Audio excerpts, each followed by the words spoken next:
E aí galera do Papo de Cinema, tudo bem? Eu sou Marcelo Miller e vim hoje aqui fazer a crítica em vídeo pra vocês de O Contador 2, filme estrelado por Ben Affleck. Aliás, filme que ninguém pediu, né? Quem é que pediu aí a continuação de O Contador? Lançado em 2016, O Contador, que é dirigido pelo Gavin O'Connor, aliás, o mesmo diretor dessa sequência, mostrava um contador autista que também era assassino nas horas vagas. Era um filme meio xarope, com uma história meio amarrada, um personagem que tinha um potencial enorme, mas esse potencial nunca era devidamente explorado e ele simplesmente passou. As bilheterias ele até que foi bem. Ele custou um pouco mais de 40 milhões e arrecadou um pouco mais de 150 mundo afora. Ou seja, fez um pouco mais do que 3 vezes o seu orçamento. Ou seja, é bom. Mas bom o suficiente pra gente imaginar que ia rolar uma sequência? Acho que não. O Contador 2 retoma personagens do primeiro filme em circunstâncias completamente diferentes, mas tenta fazer uma espécie de expansão numa história que é confusa. Confusa porque ela começa com o personagem do J.K. Simmons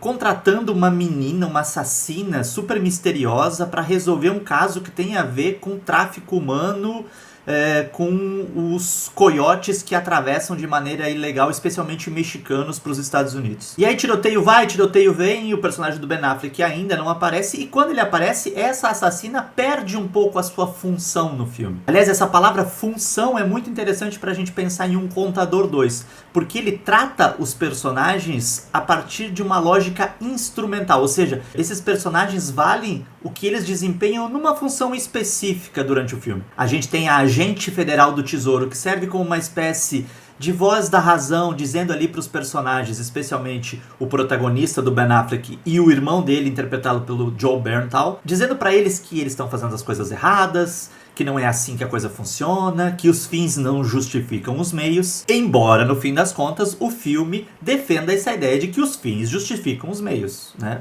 Bastante questionável. Mas olha só, quando o personagem do Ben Affleck entra em cena, supostamente o que a gente tem é uma conspiração muito grande envolvendo vários setores, envolvendo a identidade de imigrantes que sumiram, e daqui a pouco a gente vai ter o aparecimento até de umas crianças, enfim, tudo vai ficando meio confuso, isso enquanto o roteiro quer fazer gracinha.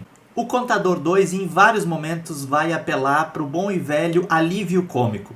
E é isso que incomoda no que diz respeito à utilização do autismo do protagonista dentro dessa trama. Porque praticamente todas as vezes em que o Chris, o personagem do Ben Affleck, aparece e é enfatizado que ele é autista, um autista de altíssimo rendimento, é geralmente para gerar um efeito cômico. Ou algum constrangimento, ou algum desacerto da personalidade dele com a personalidade de outras pessoas. É quase sempre um alívio cômico, que torna isso meio bobo, né? Diferentemente, inclusive, do primeiro filme, em que a questão neurotípica do protagonista era muito mais utilizada, de certa maneira, justificar o porquê ele era tão letal, ele era tão preciso e ele era tão focado. Então, assim, eu não vou entrar muito nos méritos da trama para não dar spoilers aqui para vocês, mas o Contador 2 tenta fazer várias coisas. Ele tenta mostrar o protagonista buscando uma companhia, ele até diz que sente falta de chegar em casa e não ter ninguém com quem conversar. Mostra o irmão, interpretado pelo John Bernthal,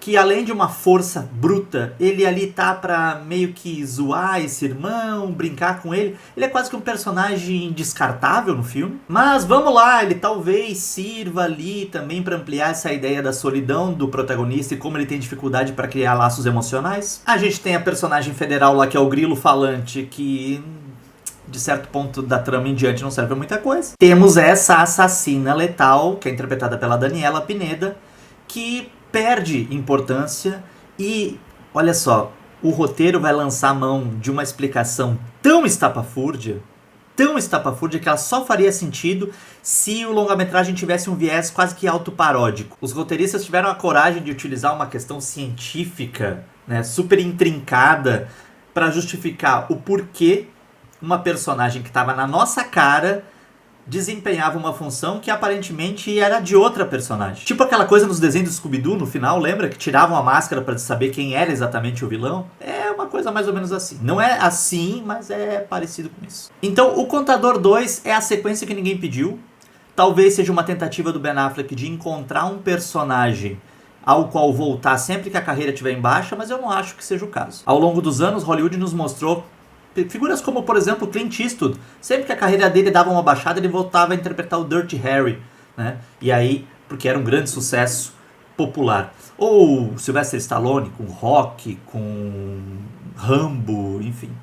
Não me parece que o Chris seja um personagem com essa estatura ao ponto do Ben Affleck se dedicar a ele. Aliás, o Ben Affleck tá bastante qualquer coisa no papel. E é isso, essa é a crítica de Contador 2. Eu quero saber o que você achou do filme. Você gostou do filme original? Lá no Papo de Cinema tem uma crítica minha em texto sobre o filme, em que eu esmiuço um pouco mais alguns aspectos do que eu falei aqui nessa crítica em vídeo.